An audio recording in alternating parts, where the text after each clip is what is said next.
So the next funnel we're going to look at is abandonment or lead onboarding. This is the most common question that comes up in the Facebook group. Basically, Thinkific has a two-step checkout. So when a user creates their account, they may not actually buy a course. So they create their account, they then get to the checkout, and like I said, the phone rings, they got to go pick up the kids from school, etc. They forget to buy the course, and then you've lost the lead. So they've no enrollment. A lot of people ask, how can I ensure they come back and actually buy the course? This is probably the most important funnel you need. If you implement nothing else what I discussed today, this is the one you need to build out. It'll take about 1 to 2 hours to implement. Most of that is email copywriting. It has about a 50% engagement and a 13% conversion rate. So of all the signups you get that don't buy anything done correctly, this can definitely increase your sales by about 13%. Some of my top tips: avoid boiler room sales tactics. So for example, avoid sending emails where someone has to buy absolutely now. They have minutes to do it, or they don't get the discount. A lot of people just know they're fake at this point. It doesn't convert very well. Very simple emails like, I saw you're going to buy the course is the reason you weren't going to buy. People can respond, the price isn't right. You have an option to give them a discount. Or they just decided that it's not really for me, it doesn't really fulfill my needs. And you can ask them for feedback. Well, what about the course doesn't fill your needs? I'd love to hear about it. And also play the long game. I've seen a lot of these funnels where they end after 3 or 4 days. There's nothing stopping you from going out to 12 weeks. I have a funnel for my own course that's 13 weeks long, and I've had sales in week 12 and week 13. So don't be afraid to send people emails using this particular funnel.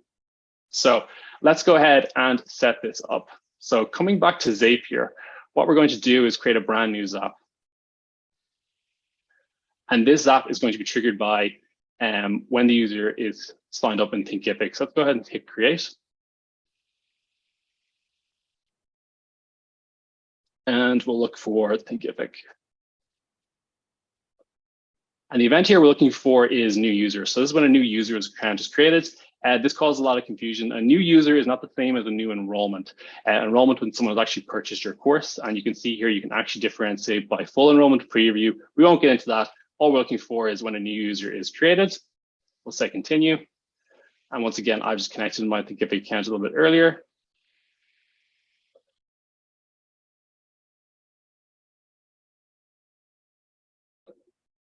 Fantastic. And now we're going to send it into MailChimp.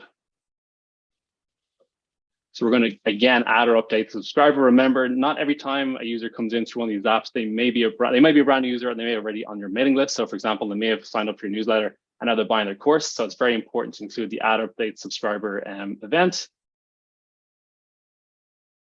We'll say continue. Once again, we'll choose our audience. And we'll just quickly fill in their data. In case anyone's wondering, that email is actually my own email, so it's not customer data you're seeing at the moment.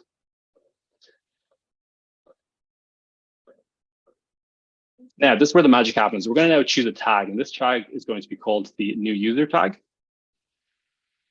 So what this does is identifies the user, or identifies the student that just signed up as a brand new user, and in MailChimp, we're going to use that on a time delay to work out whether or not they bought a course.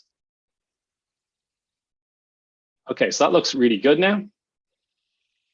So just once again, go over that. When a brand new user signs up in Thinkific, we're going to then add or update the subscriber in MailChimp, and we're going to apply a tag, and that tag is going to be called new user.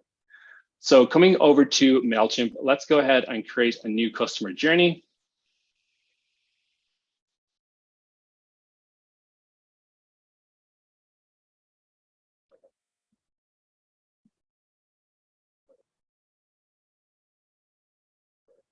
Once again, our start point is going to be when a tag is added. That tag is going to be a new user. Save the starting point. Now, here's the magic. Here's where it happens. What we do first is we do a time delay, and we wait for 1 hour. So what that does is going to wait for 1 hour, and then it's going to do something. And what that something is going to do is going to be a decision point, so an if and else. And what we're going to check is, once again, coming back to tags. If the contact is tagged as fully enrolled. So if they're fully enrolled, nothing's going to happen. They're going to go here, they're going to exit. But if they haven't actually bought the course, we are then going to send them an email. And that email is going to be a question of, hi there, we saw you signed up for our courses, but you didn't purchase. Did something go wrong? And did our checkout not work? Do you have some feedback, etc.? And then from here, we're going to put in more time delays. So now this time what we'll do is we'll wait a day. And then once again, we'll do an if else. And that if else is going to be a tag. And if they're fully enrolled, once again, we don't do anything. If not, we send them an email. And this funnel continues in that vein. So just reiterating once again, the user's tagged in MailChimp as a new user. We're going to wait an hour.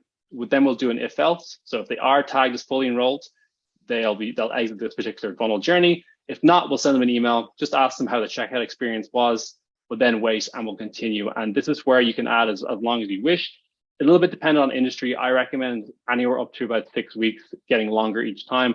And just remember to check if the user has actually fully enrolled. Now, the next question is, how do we know if the user is fully enrolled? Once again, coming back to Zapier, we're going to create a new Zap.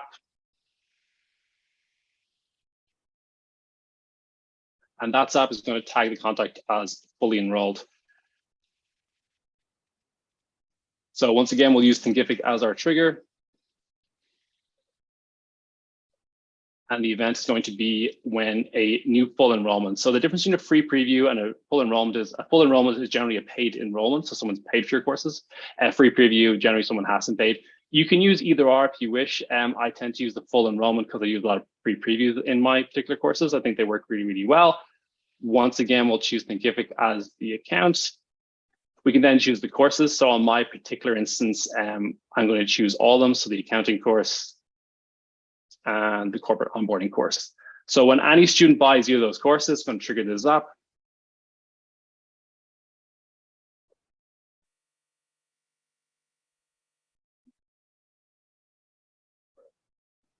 And then we'll come into MailChimp. And once again, we're going to add or update the subscriber.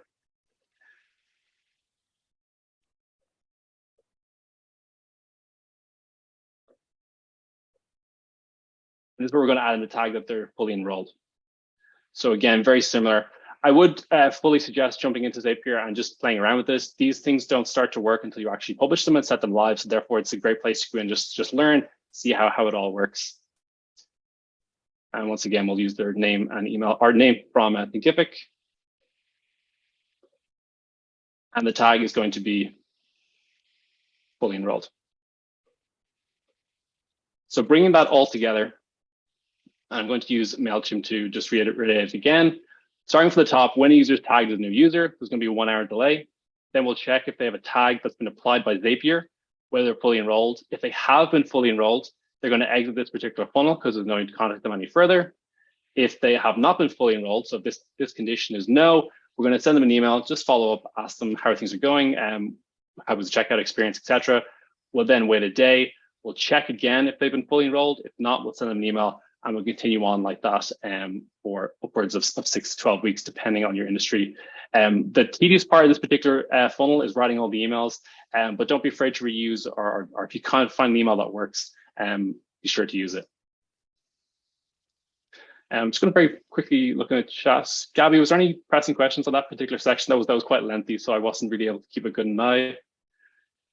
There's a few questions around double opt-in. Does double opt-in put some people off of subscribing?